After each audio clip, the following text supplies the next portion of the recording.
জয় মা দুর্গা। দেবী দুর্গার আবির্ভাব প্রসঙ্গে চণ্ডী বর্ণিত ইতিহাস। পৃথিবীতে প্রথম কে দুর্গাপূজা করেছিলেন তা অনেকেই জানতে চান, তাই এ প্রসঙ্গে কিছু পৌরাণিক কাহিনী নিম্নে আলোচনা করা হলো। দুর্গাপূজার ইতিহাস। রাজা সুরত ও সমাধি বৈশ্য কৃত্তিক দুর্গাপূজা। সুশাসক ও বীর যোদ্ধা হিসেবে খ্যাত সুরত ছিলেন স্বসাগরা পৃথিবীর সম্রাট।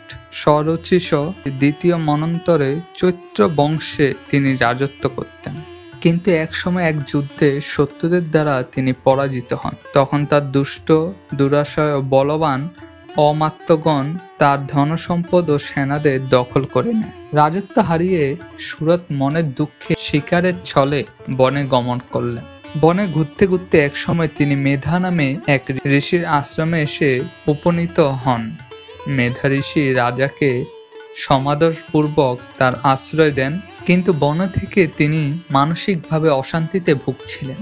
সবসময় তিনি তার হারানো রাজ্যের কথা ভেবে শঙ্কিত হতেন। একদিন বনের মধ্যে সমাধি নামে এক বৈশ্যের সঙ্গে তার দেখা হলো। সমাধি বৈশ্যের সঙ্গে কথা বলে সুরত জানতে পারলেন যে সমাধির স্ত্রী ও পুত্ররা তারা সমস্ত অর্থ বিষয়ক সম্পত্তি আত্মসাৎ করে তাকে বাড়ি থেকে বিতাড়িত করেছে, কিন্তু তথাপি তিনি সর্বক্ষণ তার স্ত্রী ও পুত্রদের কথা চিন্তা করে সংকতি হন। রাজা সুরত ও বৈশ্য সমাধি উভয়ের মনে প্রশ্ন জাগল, তারা তাদের সবকিছু ছিনিয়ে নিয়েছে, কিন্তু তাদের প্রতি কেন তারা এখন আসক্ত হয়ে আছে?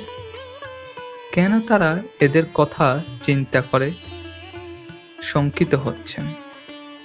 উভয় মেধার ঋষির নিকট তাদের মনোভাব ব্যক্ত করে এর কারণ জানতে চাইলেন।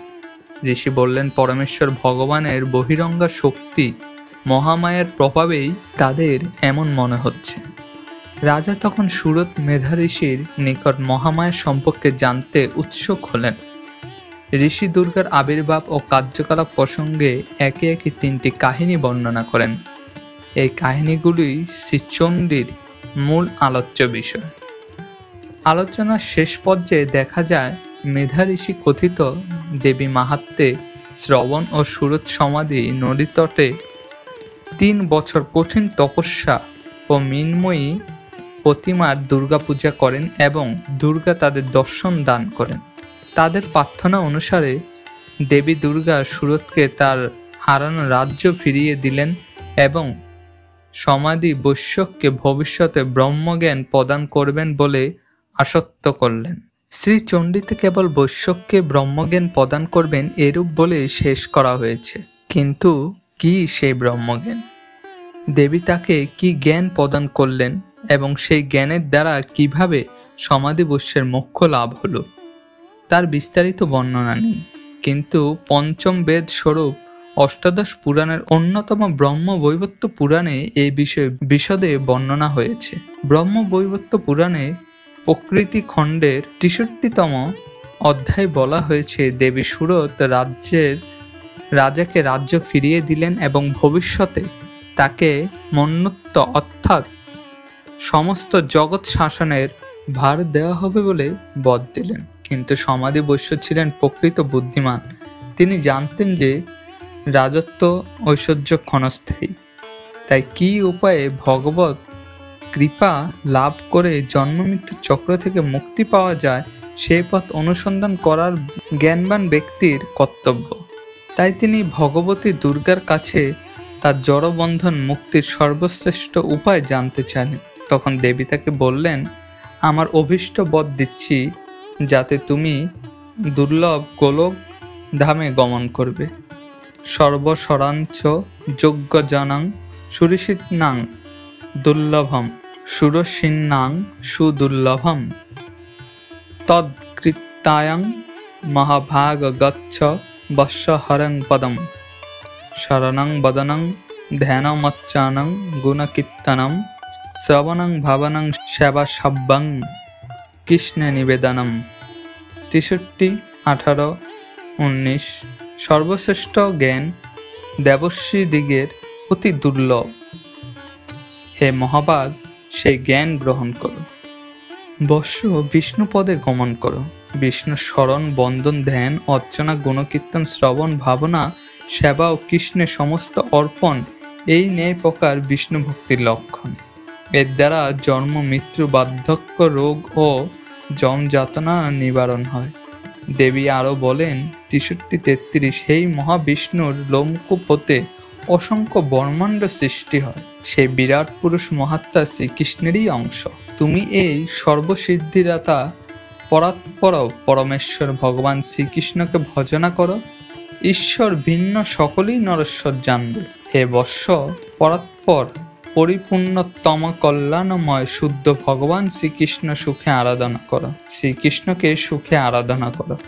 শ্রীকৃষ্ণের দাস্যপদ কৃষ্ণ, এই দুই অক্ষর বিশিষ্ট মন্ত্র গ্রহণ করো। কৃষ্ণেত্তি দক্ষখরণ মন্ত্রং গৃহান কৃষ্ণ দর্শনম। হে দুষ্কর পুষ্কর তীর্থে এই মন্ত্র 10 লক্ষবার জপ করো। 10 লক্ষবার জপেই তোমার মন্ত্র সিদ্ধি হবে।